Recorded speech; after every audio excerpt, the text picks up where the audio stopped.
everyone, this is The Common Thread, the official podcast of the Howard Thurman Center. I'm Amanda Dowd. I'm Tarif Ahmed. And I'm Greg. And we have a very special guest with us today. We have Raul Fernandez, the Assistant Director of the Howard Thurman Center. Some of you may have heard that he is going to be leaving us, though. He has a new job as the Associate Director of the Student Activities Office. So, hi, Raul. Thanks for coming in. How's it going? Thanks for having me on. This is great. Thank you for coming on. It's our pleasure to have you here. Yeah, so we figured that with everything Raul's done for the center over the past few years, it wouldn't be right to send him off without some kind of little goodbye. So we're going to be talking to Raul for the next, 30 to 40 minutes and just see where the conversation goes. Absolutely. We're going to grill him, give him the hard questions. Yeah, we're going to do that too. Truth. I'm ready. Find the truth. I love it. We can't let him off the hook without, some tough questions. But, so tell us, Raul, how long have you been here? Well, I started on October 30th of 2006, so it's been 5 years and a few months now. So you have an exact date. Look at that. I remember it was the day before Halloween. How could you Mischief forget night. that? Yeah. It was a sign. It was Mischief Night. And that was the That's day right, started. Mischief Night. That's right. So tell us, why did you want to go over to SAO? Well, I think it's an opportunity to put into practice some of what I've learned here and some of what I've been able to do here at the Howard Thurman Center, and to put it into practice on a larger scale. No less than 500 student organizations that are overseen by the Student Activities Office. In addition to that, I think there's a real opportunity there to create a university-wide leadership program that'll help develop not just the students that are involved in student organizations, but any Boston University student that's interested in picking up leadership skills, engaging in different opportunities and experiences. I think it's really important that across the entire university we have a real careful eye trained on leadership for any student, and that means as soon as they start freshman year. I remember you, Amanda, actually joined us here in your freshman year, your first semester even, yes, as a student ambassador here, and that's something that I think I've been really proud of that we've been able to accomplish here at the Thurman Center. Is sure, we've got students that are very involved in other organizations and have been presidents of organizations that have been involved in Greek life, and even student athletes that have been involved here at the center, but we also have freshmen that get involved, first-year students, and even transfer students that get involved in the center, and I like that model. I look forward to working sort of under that same model over at Student Activities. Now, you mentioned the Thurman Center and the ambassadors and all these leadership programs. You've done so much work here and certainly helped build this great community that we have on campus. Looking back now, what were some of your most memorable events that you've done, or just challenges that you've had to overcome and seen through? Yeah, I'll tell you, for every program that works, we've probably had a few that haven't, and one of the things I like best about the time that I've spent here at the Thurman Center is that working with the student ambassadors in particular and the community here in general, we haven't been afraid to be experimental and to take a chance. I remember one event we did, which was a party a few years ago, was a midday dance party. We want to see if we can get people into the Thurman Center, if we could black out the windows, have a DJ in here, and get people to come in right around lunchtime and have a dance party. Yeah, well, it was all right. We didn't get as many people as we liked. But the people that were here were really enthusiastic, and so we worked with WTBU on this event. And they were really great. They provided the DJ. We had glow sticks. I mean, we totally went all out with this thing. And we tried to get as many people as we could in here. I think the idea, though, was to get us to believe in ourselves that we can do anything and that we can at least try anything and not to be afraid to fail at all. So I think for me, that one definitely sticks out of my mind. That was a few years ago now, and because it was a total epic fail. I mean, it was just it was like, what are we doing right now? It seemed like a great idea at the time, and so that in terms of the learning experience that it was for us, but we didn't take it too hard. We said, all right, well, what's the next thing we're doing, and started planning from there. I think working with students to bring TEDxBU, which is now BU Inspire, to campus, I think has been really great. And I think just building something like BU Culture Shock from the ground up from an idea when we didn't even know what to call it. And then 2 years later to have, over 100,000 people viewed this thing in 190 something countries. I think we never thought that would be possible. The other thing I really think about was the music video that we shot, Listomania, sort of Brat Pack mashup music video. We got up very early when it was still dark to get that shot during the magic hour, and had some great people come together, some who knew each other and some who'd never met before, get together to shoot that video, and had a hell of a lot of fun doing it at the same time. And I think that's what it's all about, is building community, having fun, trying new things. And by the way, we were able to showcase our university, which we love. They got sent out through admissions on Twitter and other formats, and just to be able to have fun, showcase a place that we love, and build community. That's what we do. Now, as an administrator and also as a mentor to a lot of students here and student leaders, how do you find the balance between what you sort of envision a project and what the students want? Where is that fine line, and how do you sort of traverse through that decision? It is. There's I don't know who to attribute this to, but someone once said that sometimes ideas are so big or even so good that it's hard to attribute them to one individual person, right? And I think that a lot with the programs, the events, the projects that have been developed here in the center. It's hard for any one person to take credit and say that was my idea, because that's not how ideas really form. Like, yeah, maybe there was a nugget and we were brainstorming and someone said, what about this? But then there were 3 other people that added on to that, which eventually created the idea, right?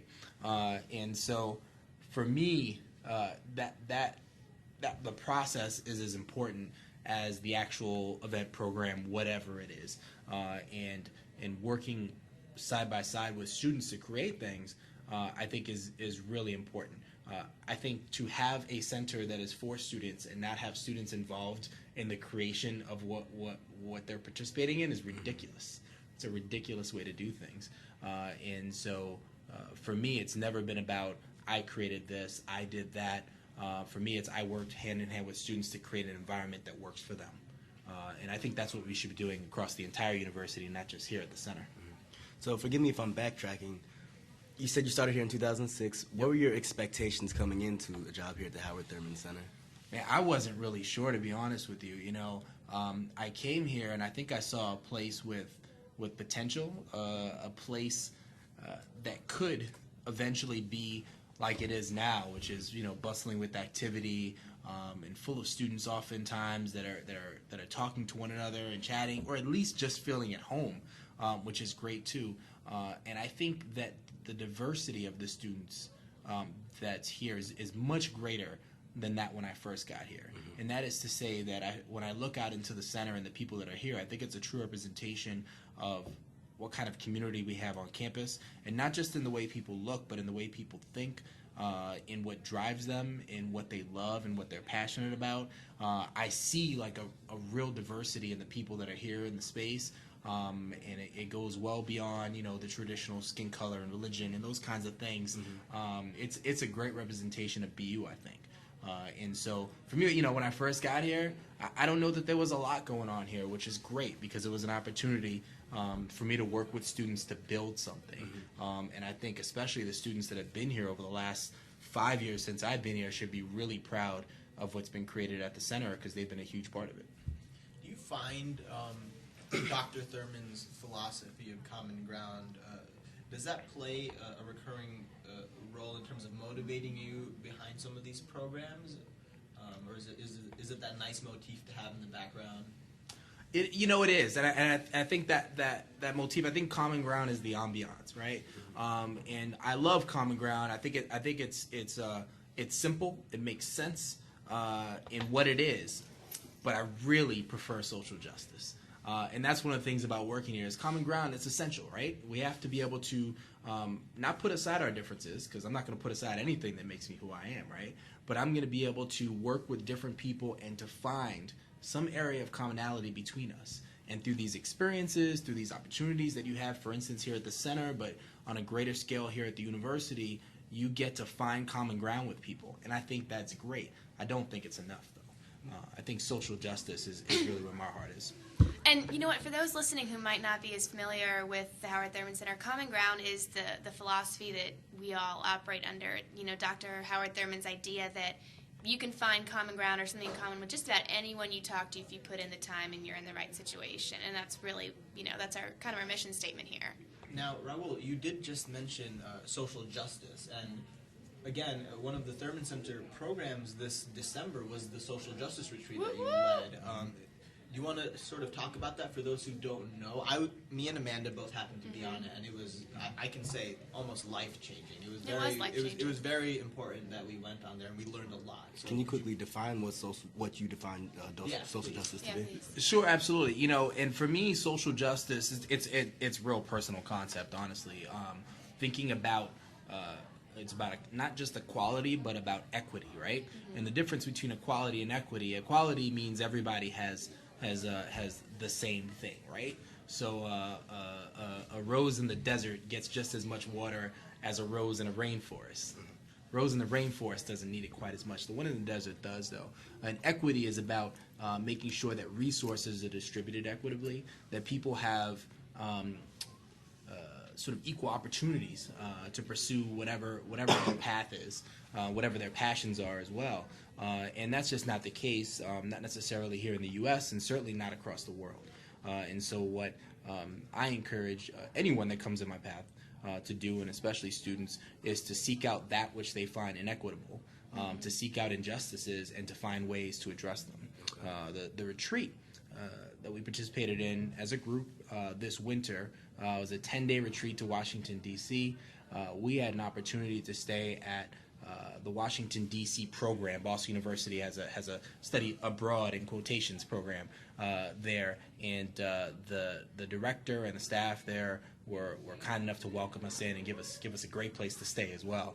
And along the way, we did the usual sort of museums and monuments. Of course, we did that as DC. We got to do that. And we visited the Capitol. We even got a chance to visit the White House. But for me, the highlights were really visiting these organizations like the Human Rights Campaign, like the Center for American Progress, which runs Campus Progress and the Enough Project, to visit also a place like the DC Central Kitchen, which is doing some amazing work as a social business, and to explore that concept of a social business, to get to hang out in the fantastic places like Busboys and Poets, oh my God. And also Ben's Chili Bowl, like really just cool, inspiring places, and also to see some of our students perform on stage at Busboys and Poets as well, which was really fantastic. But the conversations that we had each night when we did our reflections in the evening, and got a chance to see not just that what people were doing is reflecting back on, okay, this is what happened today, but having that make sense in their own lives, and growing over the course of the day by day by day, and throughout that course of the 10 days is really growing. That to me was everything I could have hoped for and a million times more. So can we hope to see this retreat get institutionalized by the Thurman Center? Will this continue in subsequent years for those who are interested in it? That's a fantastic question. I think it should. I think it's a better question for the staff that'll still be working here at the Thurman Center. Well, I will say that anybody who is going to D.C., go to Busboys and Poets, this incredible bookstore / cafe / performance center place. And, I mean, the things they're doing there, it is so inspiring. The food's amazing. On top of that, it's, I walked out of there and I was like, I want to save the world. If you can go to Ben's Chili Bowl, they have an incredible backstory, and you can get a great, hot dog or bowl of chili and just, And this is what I think a university canon should do, alongside students, is put students in places and provide them with opportunities and experiences that will inspire them to do. And this is why when we talk about common ground, which I think is fantastic, but social justice is where I think is where it's at, is because social justice is active. In order to participate in social justice, you need to be doing something, and not only that, but you usually need to be doing something that's against the status quo, right? Because you're trying to affect change, which means you need to work. and that it takes time and energy and effort, but also thought, and you need to be inspired to do it. So the more that we can create inspiring opportunities here at the university, that's what we really need to think about doing. You know, I'm just curious because from what I hear, the center was very different, from before you came in, and it definitely has evolved, especially in your time here. What has been your biggest challenge being the assistant director here? I think, going back to this point of changing and sort of meeting the status quo head on, is building a space where students felt not just like it was a place where they could be, but it was a place that they helped create, is not an easy thing to do. And there's a trust that needs to be there between, I think, both parties. And the thing I like to say is like, hey, we can try new things. It'll be okay, right? Even if they don't work out well. But I think there are some people that are resistant to change. And there's a great song by Bob Dylan about that, right? And there's a great song by Sam Cooke about that too. Change Gonna Come, and it's the idea is that folks need to really embrace change and to not create the ideal experience at the university through which students will come in as freshmen, they'll leave as seniors, have participated in whatever you create for them, and they'll be the better for it. I just don't believe in that. I think that students come in as freshmen or as transfer students and have the ability to create what's happening here, are participatory, but are creators. And so that really is the model that I work under and that I want to work with students under. I can't say that everybody's a fan of that model. I think they need to be. Yeah, I'll certainly say that style, as a student, that works really well for me because it fosters those skills, those latent, leadership skills. You're giving me a chance to create and contribute, and I'm going to rise up to that because, I love this place, and I want to make sure what I'm doing is worthy of it, and to give us that chance, I think we more than appreciate it. And it's nice to see administrators who have that type of attitude on our campus here. Great, and there are others too, and there are others, and in the one thing I wanted to say about Social Justice Retreat and also about many of the programs that I've worked on is that I've had great partners. I've had great partners that study abroad, at the admissions office, at alumni relations, over at the School of Education, even at the College of Communication. I can think of many, many partners that I've worked with at the Parents Program, you name it, that have helped put these ideas into practice. And so what I do is I seek out people, regardless of title, regardless of who they are within the university hierarchy. I seek out people that are willing to work, willing to meet me halfway, and have students first. If you've got students first and you want to create programs that inspire them, then that's who I'm working with. And here we go. I mean, you've done some incredible work here, and now you're taking on a new challenge at SAO. God knows they need it, but I mean, what's your next? What are your goals now, as you're tackling, SAO and you're going in there? I mean, I'm sure you're going to bring your own flavor to it and what you want to do. Yeah, sure, hope so. I think when I first get there, it'll be a lot about learning sort of the inner workings, right? You see everything from the outside and don't necessarily understand why a place works the way that it does. But here's what I do know is because I know all the staff that work over there, and I know that people go into student activities for one reason. It's because they want to help students create, right? To create whatever it is that they're passionate about, right? We're not all going to be passionate about Quidditch, right? We didn't all see Harry Potter.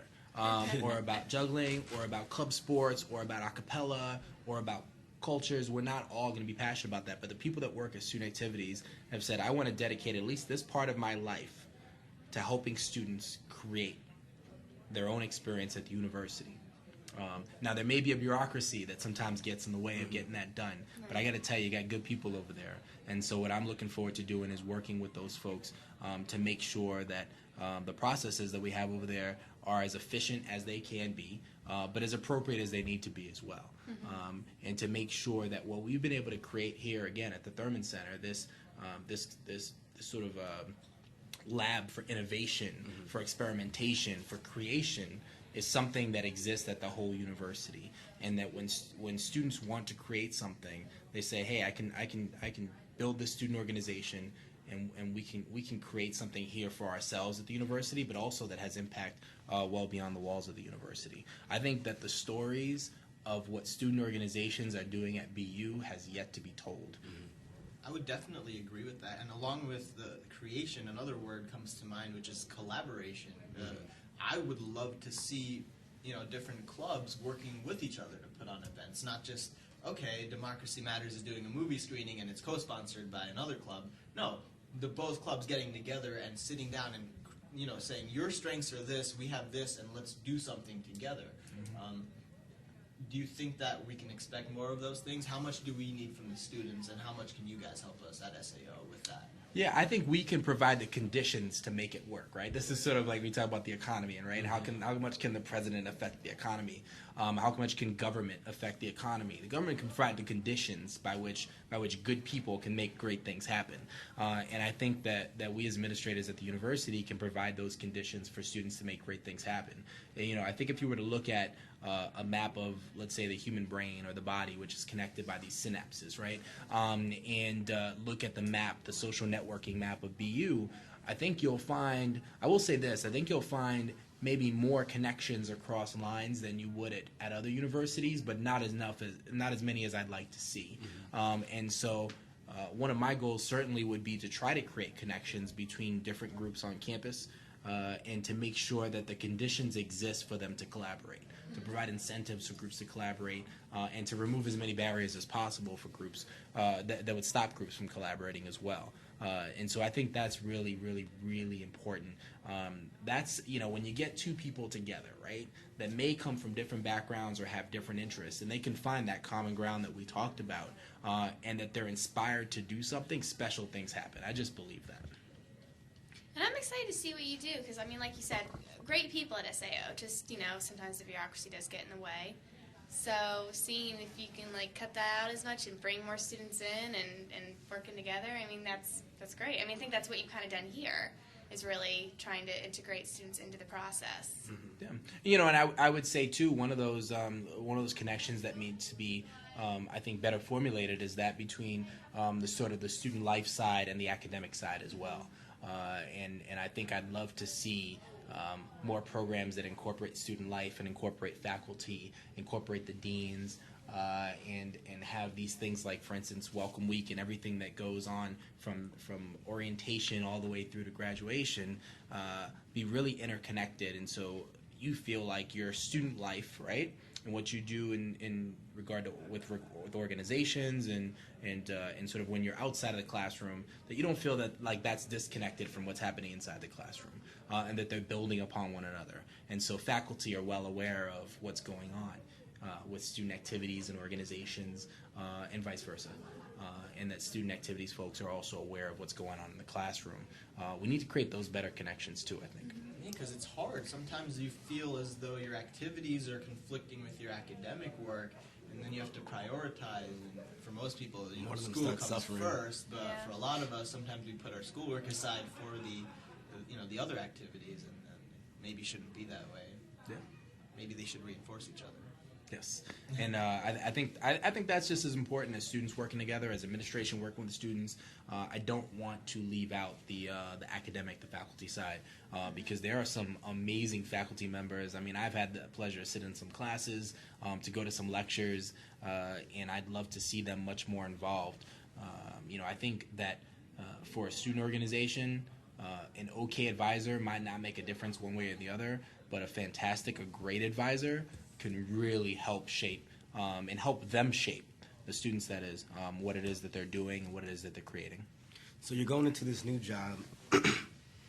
You said you were unfamiliar with what you're going into here, but I feel like you have a better sense of what you're going into at SAO. Sure. Do you feel overwhelmed? Do you think you have a lot of work, a lot of difficult work ahead? Or do you think you're going to be able to find your place and sort of create the environment that you want in a relatively short amount of time? No, I actually don't feel overwhelmed, right? So here's the thing about the conditions, right? I think we have the right conditions on the in terms of the staff that we have at the Student Activities Office, but also Dean Elmore as a visionary and what he wants to be able to create at the university. John Battolino in Student Activities, who also has a lot of fantastic ideas and energy as well. And then the staff there, I think that we have the right pieces in place. And so I'm excited for that. I think it's a matter of getting these conversations, right, that we've been having as a university, really, and putting them in practice through student activities, right? That, I think, is the area of greatest need right now. For instance, we've been able to do a lot here at the Howard Thurman Center, and I'm so proud of everything that we've done here. And the one thing I'll say is our scope of influence is still quite limited here, you know. And through student activities, we'll be able to work with these 500 student organizations, sure, but residential life as well. I think there's tons of times with study abroad, admissions, alumni relations. There's so many different areas that student activities is connected to. So I see potential, and I'm not overwhelmed by that. I'm excited by that. And do you think you can operate the same? I mean, like you said, Howard Thurman Center is sort of a microcosm of, I think, what SAO is. Do you think you can operate in that same manner, or we have to alter it in order to put it on that bigger scale? Yeah, why not? You know, I think, you know, I've talked about experimentation and trying new things, but we're smart here, you know? I mean, we've made smart decisions, too. And I think over the years, we've been able to experiment, but we've been able to experiment smartly. We have operated here with not as much money as we need to get the job done. I'll tell you that much right now. And we've been able to make that work. We've been able to create with not enough. And I think that's something valuable to be able to bring to a larger scale. Yeah. Is money's not the answer because you can create great things without it, right? Although we'd love to have more. But we've been able to create with a small staff here, right?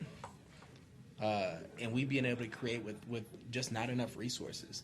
I think over at student activities, there's still limits on what it is that you can do. But I think if we can create something here at the Thurman Center and be able to try things and experiment, I think we can do it over there too.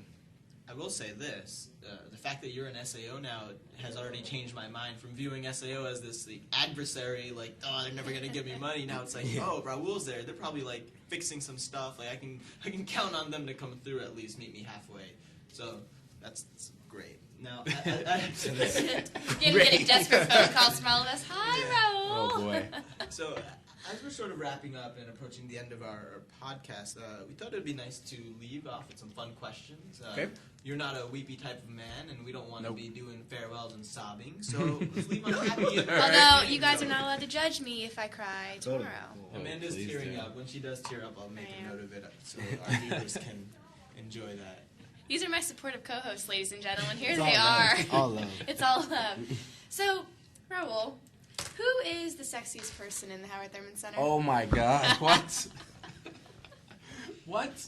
You're not allowed to say yourself. Oh man, that's the only safe answer. He's not gonna answer. I have an answer actually. Oh really? Dean Elmore. I knew it. We knew you were gonna say that. You know, nobody wears a suit with kicks like that man. Very true. That's true. That's very true. The bow tie is not for me, but the suit with kicks, oh yeah, I like that. And how do you take your coffee? Oh, black with sugar. Mm-hmm. And why are you drinking coffee during tea time? It's currently tea time with Tino every Monday from 3:30 to 5 here in the center, and it's almost 4 o'clock on Monday, and Raul's drinking coffee. You know what? I'm just disappointed. You know, if there's one thing that I've failed to do here at the Howard Thurman Center is to create a culture of coffee and this culture of tea that has sprung up like a weed. It's a shame. Just tangling the beautiful flowers of the Thurman Center and bringing it down is just such a shame. So for all you tea lovers out there, I really apologize, but I'm a coffee guy. You think it was like a drug problem or something? Most embarrassing moment working here? Oh my Lord. we don't have, see, there's these beautiful windows everywhere, right? In the entire center, so you can see everywhere, which may have been a great concept just for the see and be seen kind of thing. But if you want to change before going to the gym, you need to go into the supply closet. And so it took me a while to realize that I need to post a lookout outside the supply closet if I'm changing in there. So there's a couple times that people walked in while I was changing Maybe for they the should gym. install some blinds. Yeah, that might be a good idea. Yeah, we're in the McKechnie room today down in the HTC. We're normally in MLK room. I kind of feel like I'm in a fishbowl. All the windows, everybody's watching, judging us. That's right. No, it's just my co-hosts who judge me. That's okay. Well, are there any other good questions we need to ask him? We can't let him off the hook too Now's easy. your chance. Guys, come on. Well, instead of a question, now that we have a microphone in front of you, what would you like to say? Just to your people you've worked with, people who love and support what you've done for the center and for them personally. All your people in general. Yeah. What do you want to say to your people? Well, I will say that there have been, when I was thinking about leaving here and what it was that sort of affected me most, that it was the people here that I've learned from that have really sort of helped me along the way, that have supported me. And, something just as so small as saying, hey, how you doing? No, for real, how you doing? I think is really meaningful. And to hear that at this place, at the Thurman Center, I think is really great. I'll also say, I've got a few things that I talk about during the student ambassador meetings. One certainly is about leading with passion and doing what you love. I think that's incredibly, immensely important. And so I've loved being here and loved the work that I've been doing here. I think that taking on this next role is an extension of what I've been able to do here. So it's not deciding that I want to do something else. It's really, okay, how can I take what I've been able to do here and incorporate it on a larger scale here at the university? So I think that's important as well. And finally, just that I think that creating is about doing. It's active. There's an active verb that's happening there, and that having fantastic ideas. I love it. I love ideas. I love conversation, coffee and convo, best part of the week. I love it. But if you're not doing, what's the point? And so every conversation, I think, should ultimately lead to an action. If you believe something, you need to act on it. And if you're not, I think you're selling yourself short. Whatever you want to believe, that's up to you. Whatever you want to get involved in, that's up to you. But I think that everyone should get involved somehow and should become active. And for a place like Boston University that has such amazing people and such potential, I really want to see the community here at the university come together. I think the Howard Thurman Center is going to play a role in that, with or without me, for years to come. And I think that on a larger level, we need to be working together and thinking about that. So the one question, I'd like to have everyone ask themselves is, hey, what do I love? What do I love? And to have conversations about that as well. I think that's really important. And thank you.